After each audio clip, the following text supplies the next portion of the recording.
So this is the third video in a series. This video is going to be moving from Silhouette to Xtool. So once we have our design, whether it be, a single layer, multi-layer, 17 layers, whatever the case may be, once we have our design finished in Silhouette Studio, we need to make sure that we're saving that, and we need to make sure we know what we're calling it and where we're saving it at. If you're on a student computer, probably saving it to your My Documents, maybe even your downloads. Make sure you know where you're saving it and what you're calling it. Because then your next step from Google Classroom, under the Laser Engraver Xtool topic, there is a material post from Silhouette to SVG Convert. And this is just going to send you to a website link. And this place that you're going to be concentrating on is right here where I'm circling. You're going to go to Choose File. So this is why it was important that we know what our project is named and where it is saved at. And you're going to say Open. And you can see the only thing that changed is it now has the name of your file right here. You're going to hit Convert Studio to SVG. And right here where it says Download Link, we're going to click on Bigfoot. And we're going to right-click, Save As. And again, you want to make sure you know where you're saving it, what you're saving it as, and where you're saving it.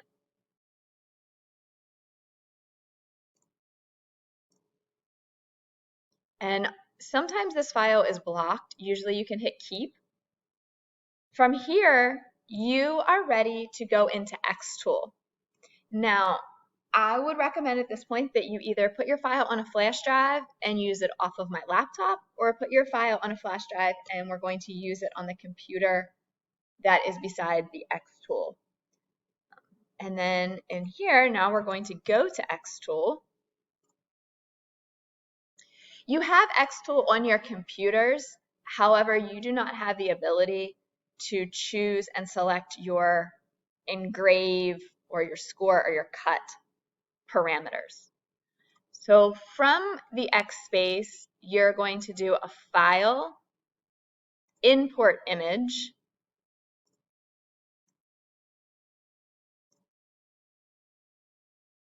and you will see it came over with some extra stuff. Where I had graphics in Silhouette, it brings those over. Those can be deleted. I've done the example of this one before, so I'm going to do this one as my example. Whether you brought it in as one layer or 2 layers. So now what we want to take a look at is, the next thing we want to do is we want to scale this object. So I'm making sure I'm selecting everything in terms of scaling. And here's where I'm looking at my size. So how big do I want to make this? Sometimes when I'm doing examples, I look around the room and see what material I have. Sometimes I think about where I'm going to place it, what the purpose of it is going to be. So I need to go do a little bit of looking, and I will be back with the size. Piece of material that I found, I think I can easily make something that is 4 inches by 4 inches work. So I'm going to come up here and override this, 4, enter. And it keeps, although this is not a 4, it's very close to it, it keeps, this lock keeps my ratio locked. So that just lets me know that really this was not a perfect circle when I started. So now I want to look at separating my design. So if you can remember from my initial instruction, I just grouped those together, selected both, and did the right click. So they're grouped together. So when I move it, they're always moving together. I'm going to do the same thing here, and I'm going to group. So this is going to be layer 1 for me. So this is going to be cut out.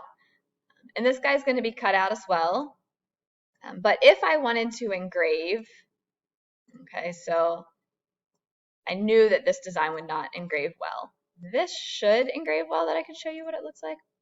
So you can see the one flaw here is it doesn't want to cut out between his legs. So I'm going to show you quickly how you could fix that. I would want to go up here to the combined and do a subtract at overlap. And now when I would engrave, this is the look that I would get. And I can still do a cut with those settings. Usually using your combined and your subtracts is when we're engraving, occasionally when we're scoring. All right, so I don't want these on top of each other when I'm making my settings because this is cut separately and this is cut separately, so I can stack them. All right, from here, I need to move my computer so I am plugged in on the Xtool. So just a brief conversation about what I did when you couldn't see me on the screen. I plugged the Xtool USB port into my computer. I put my material in the laser engraver and I powered the laser engraver on. So now I'm going to go in and I'm going to set my thickness.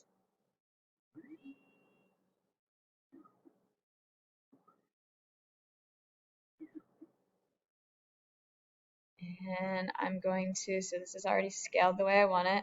See, I really wanted to make this a little bigger, but I had this hole.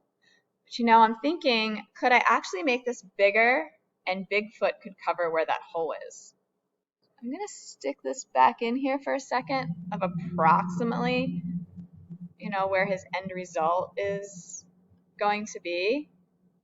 And I'm going to see if I can't scale that up and manage to hide that hole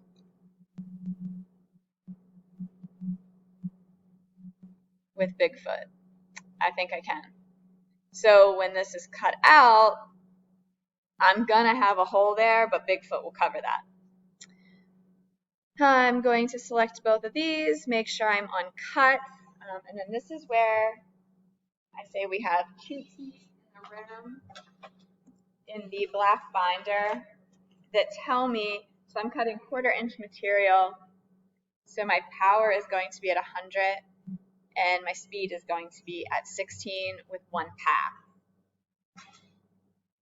And from here, we are ready to cut. So we're going to go process. You know, there is one thing that I would like to show you. I would like to show you